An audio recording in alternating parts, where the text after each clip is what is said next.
जो next topic है वो क्या है, कोलेस्ट्रियल बॉडीज। तो कोलेस्ट्रियल बॉडीज एक्चुअली होता क्या है, इसका हिंदी ये होता है आकाशीय पिंड। क्या होता है, आकाशीय पिंड। क्या होता है, आकाशीय पिंड। आकाशीय, नाम से ही पता चल रहा है कि आकाश में दिखने वाले, यानी आकाश में दिखने वाले जो भी वस्तुएं हैं उनको हम लोग कोलेस्ट्रियल बॉडीज कहते हैं। अगर हम यहाँ पे डेफिनेशन की बात करें कोलेस्ट्रियल बॉडीज की, तो the sun, moon, stars and all those objects that are shining in the night sky.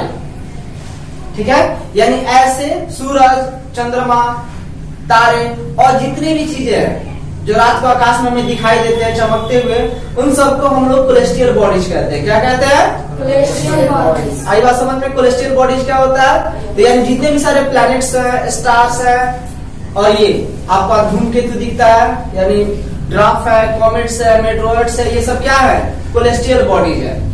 आकाश में जो भी दिखाई देते हैं, अब ये नहीं कि आकाश में एरोप्लेन दिखाई दे रहा है रात के टाइम में जलता बुझता, तो वो कोलेस्ट्रियल बॉडीज, ऐसा कुछ नहीं है।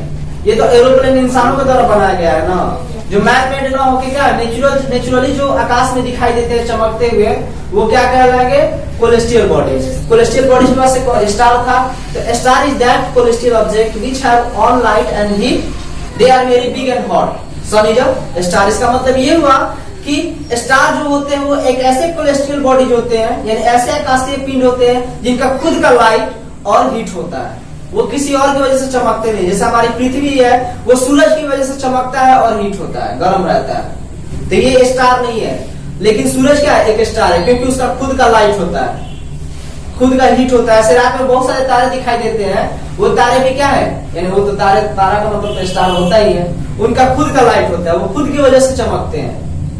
लेकिन वो हमसे काफी ज्यादा दूर है, इसलिए दूर से चमकते हुए दिखाई देते हैं। अगर यहाँ पे एक लाइट आपके आंख के पास जला दी जाए तो पूरा एकदम आंख अंधा सा लगेगा कि दिखाई कुछ नहीं देगा। वही लाइट बहुत दूर लेके चला जाएगा तो छोटा मोटा टिमटिमाता हुआ दिखाई देगा ना, लेकिन वो लाइट तो बहुत बड़ा है। उसी तरह सूरज भी है, सूरज हमारे काफी करीब है, जिसकी वजह से काफी ज्यादा हीट और गर्मी, हीट और लाइट मिलता है हमको। लेकिन बाकी जो स्टार है, मान लीजिए 10 वोल्ट का बल्ब है, लेकिन वहां पे 50 वोल्ट का भी बल्ब जलेगा, लेकिन फिर भी टिमटिमाता हुआ दिखाई देगा। ऐसे ही बहुत सारे ऐसे स्टार हैं जो क्या है कि सूरज से भी काफी बड़े हैं, लेकिन काफी हमारी पृथ्वी से, यानी हम जहां पर है वहां से काफी दूर होने की वजह से वो काफी छोटे और टिमटिमाते हुए दिखाई पड़ते हैं। स्टार के बारे में समझ में आ गया कि स्टार एक ऐसा कोलेस्ट्रियल ऑब्जेक्ट होता है जिसका खुद का लाइट और हीट होता है, बस इतना याद रखिए। ठीक है, जैसे कि हमारा सूरज। आई बात समझ में। अब अगला जो टॉपिक है वो है कॉन्स्टिलेशन। तो कॉन्स्टिलेशन का हिंदी होता है नक्षत्र। क्या होता है, नक्षत्र।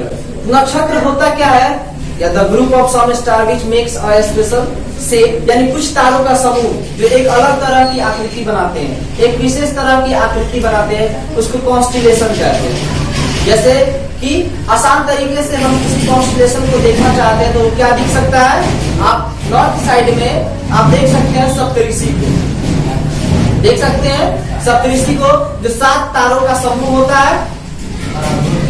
हम रोज देखते हुए, जब भी रात में देखिएगा चाहे आप लोग बोलिएगा, आप लोगों को दिखा भी देंगे, जो 7 तारों का क्या होता है, समूह होता है, और उनकी आकृति जो होती है हमेशा फिक्स रहती है, उसी तरह का होता है। ठीक है, वो जैसा आकृति आपको दिख रहा है वैसे ही हमेशा होता है। अब कॉन्स्टिलेशन बॉडीज के बाद से क्या पढ़ेंगे, planets. Planets are celestial bodies that have do not their heat and light, they are lit by light of the star. इसका मतलब ये हुआ, प्लैनेट एक ऐसा कोलेस्ट्रियल बॉडीज होता है, आकाशीय पिंड होता है जिसका खुद का हीट और लाइट नहीं होता है, वो किसी और की वजह से, किसी दूसरे तारों की वजह से, स्टार की वजह से हीट और लाइट एब्जॉर्ब करता है, लेता है, उनसे लेता है। ठीक, अगर आपसे पूछा जाएगा कि प्लैनेट्स वर्ड कहां से आया, तो प्लैनेट्स जो ग्रीक वर्ड प्लेटाई है उससे निकल के आया प्लैनेट्स। ठीक है, द अर्थ प्रॉपर के सुन रहे थे। ठीक है, the earth on which we live is a planet, it gets all its heat and light from the सन।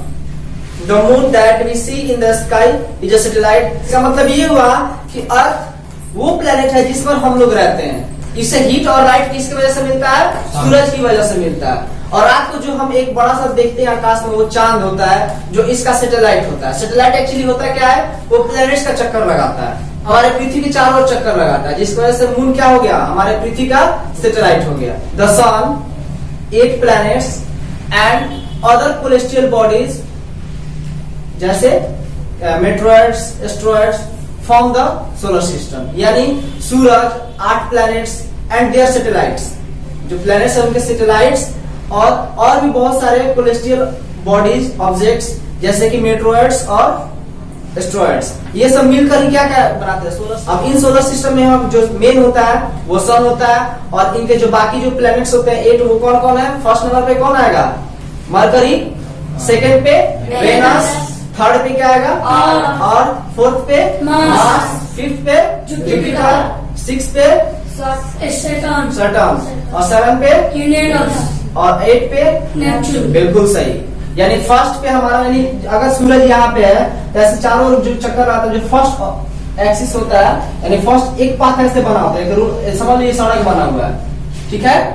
फिर उसके बाद एक सड़क बना हुआ है, बीच में हमारा सन है, एक और सड़क बना, फिर एक और सड़क बना, ऐसे 8 रोड बना हुआ है सड़क की तरफ, इसको हम लोग पाथ बोलते हैं, ठीक है। पाथ ऑफ द प्लैनेट्स उसको बोलते हैं, और पाथ ऑफ द प्लैनेट्स जो होता है वो क्या होता है अभी जस्ट बताने वाले हैं। सन का भी एक ग्रेविटी फोर्स होता है जो अपनी तरफ खींच के बांध के रखता है सारे प्लैनेट्स को, बोलता है कि इसी एक्सिस पे, इसी पाथ पे तुमको घूमना है। वेनस को बोलते हैं इसी पाथ पे घूमना है, अर्थ को बोलते हैं इसी पाथ पे घूमना है, जिसको अर्थ घूमता है ना चारों ओर, एक खास पाथ पे घूमता है, जिसकी वजह से क्या होता है? सीजन चेंज होता है। तो वो जो पाथ जो होता है उसको हम लोग इंग्लिश में क्या कहते हैं? ऑर्बिट्स कहते हैं। क्या कहते हैं? ऑर्बिट्स। तो आप लोग याद रहेगा ना कि जो पृथ्वी जो चक्कर लगाती है सूरज का, वो एक पाथ पे चक्कर लगाती है, एक रोड जो होता है, जैसे हमारे रोड होता है वैसे उनका एक पाथ होता है, तो वो जो पाथ होता है उसको ऑर्बिट कहते हैं। तो हर एक का ऑर्बिट अलग अलग है। अब जो मरकरी है वो सबसे पास में है सूरज के, तो उसका जो ऑर्बिट होगा वो क्या होगा? छोटा होगा ना। मान लो हम यहाँ पे है, इसके यहाँ पे चक्कर लगा रहा है, तो ये कम डिस्टेंस पे है, ये छोटा ऑर्बिट होगा। अगर अर्थ वहां पे तो वो बड़ा सा चक्कर लगाएगा, ज्यादा उसका डिस्टेंस होगा। मार्स उससे भी दूर है तो उसका एक बहुत ज्यादा चक्कर लगाएगा, ऐसे होता है। तो वैसे ही अगर जो पास में है उसको कम दिन लगेगा चक्कर लगाने में। पृथ्वी जो है वो कितना दिन में चक्कर कंप्लीट करती है? 365 दिन 6 घंटे में, ठीक। वही 6 घंटा होता है, 4 साल बाद क्या होता है? 6 घंटा मिलकर 24 घंटा हो जाता है, जो लीप ईयर के नाम से जो 4th ईयर जाना जाता है। तो ये ऑर्बिट्स क्या होता है समझ में आ गया। सन क्या होता है? सन के बारे में थोड़ा जान लेते हैं। सन जो मेन होता है सोलर सिस्टम का, the sun is the centre of the solar system, यानी जो सूरज होता है वो सोलर सिस्टम का क्या होता है? सेंटर होता है, यानी उसके बीचों बीच होता है। The sun is the centre of the solar system, it is huge and made of hot gases. The sun is the ultimate source of heat and light. यह क्या होता है कि मतलब अनंत, यह जो होता है अनंत गर्मी और प्रकाश का स्रोत है, यानी इसके पास गर्मी जो है वो अनंत है, इसके पास गर्मी का अंत नहीं, बहुत ज्यादा है। प्रकाश भी है, लाइट जो है वो भी बहुत ज्यादा है, जो कभी समाप्त हो ही नहीं सकता।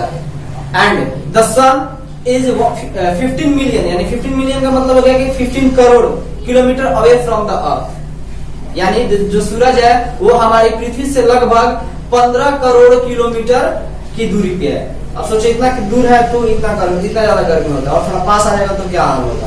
अब प्लैनेट्स के बारे में देखते हैं। There are 8 planets in our solar system in order. First is Mercury, second is Venus, third is our Earth, fourth is Mars, fifth is Jupiter, sixth is Saturn, 7 is Uranus, 8 is Neptune, ठीक है। अब इन सारे planets के बारे में एक एक करके हम जानेंगे और उनके सैटेलाइट्स के बारे में जानेंगे नेक्स्ट वीडियो में। तब तक के लिए जय हिंद, जय भारत। जय हिंद। अगर आपको यह वीडियो अच्छी लगी तो please like, comment and share करें, और अगर आपने हमारे चैनल को सब्सक्राइब नहीं किया है तो प्लीज सब्सक्राइब करें। चला के मेरे साथ बता दो यार, आ जाओ सब आपका जो है हमारा भैया चलाए खड़ा है। अरे रखे आ जाते हैं वीडियो है 10 मिनट है। अच्छा अरे आ जाओ नाच किया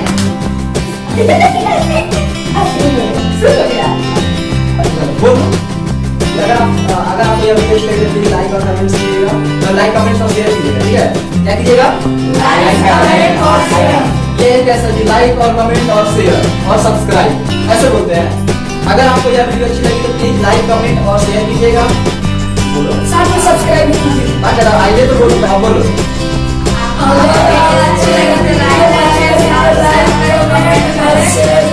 लाइक और कमेंट और शेयर करें, है ना, और सब्सक्राइब करें, ठीक है। अगर आपको यह वीडियो अच्छी लगी तो प्लीज से लाइक कमेंट्स और शेयर कीजिएगा, और अगर आपने हमारे चैनल को सब्सक्राइब नहीं किया तो प्लीज इसे सब्सक्राइब कीजिए।